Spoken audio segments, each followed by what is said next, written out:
Part C is about the complement of a set.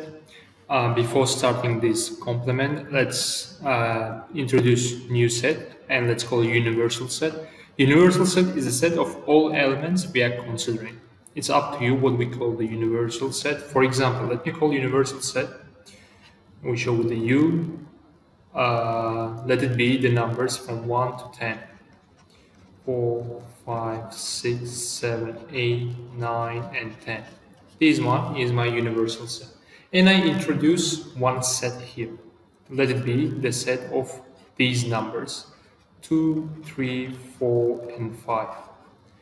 And this one is subset of my universal set. A is subset of my universal set. And what's the complement of a set means? Complement of a set A.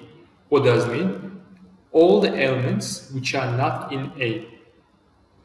Or we can call, I have a universal set, these numbers, I have a subset. If I call complements of A is the leftovers, outside of A, the elements which are outside of A, which will be the notation of complement.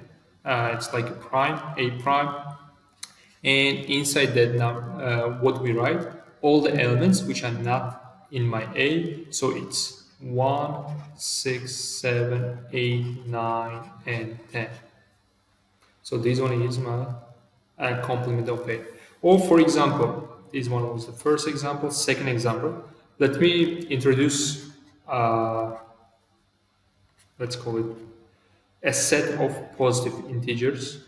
Okay, and let me 2, 3, 4, 5, 6, 7, and it goes till the infinity. All the integers, positive integers. And let me introduce one subset of these positive and let it be even numbers. And we know what are the even numbers are. 2, 4, 6, 8, 10 goes like this. And my question is, what will be the complement of B? What will be inside this set except for even numbers? It will be, of course, odd numbers. We have a special name for the odd numbers. Odd numbers. So complement of the even numbers are odd numbers. Or reversely, if I introduce an odd number set, the complement of the odd numbers will be even numbers. And some conclusions, and one example let's solve. Intersection of your set and its complement is always empty set because they do not have nothing in common. Their union will give you always the universal set, which makes sense. And the addition of elements in your set and in your complement should always give you the number of elements in your universal set. For example, let's see one example from your book. Question number 3. What does it say? You have the universal set with these numbers from 2 to 8. You have a subset A, 3, 5, and 7, and the set of B, 2, 4, 7, 8. Find number of universal set. So let's try to answer the first question, number of universal. We just need to count how many elements there are. 2, 3, 4, 5, 6, 7 elements. So number of universal set is 7. And how about the number of in A? As you can see, it's 3.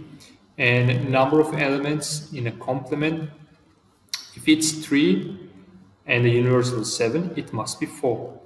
Remember, complement and the A, when we add them up, it should always give the universal. This from third part, we can conclude.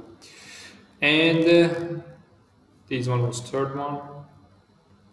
And number 4, number of elements of B, as you can see, it's a 4, and the complement will be 3, of course.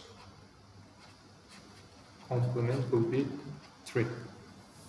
Now, part B, what does it say? Copy and complete. For any set S within a universal set, number of S plus number is always equal to the number of elements in universal set. If you have any set, and if you add its complement, number of complements, it should always give you number in the universal set. Or we can write it like this here. Again, conclusion from here for any set.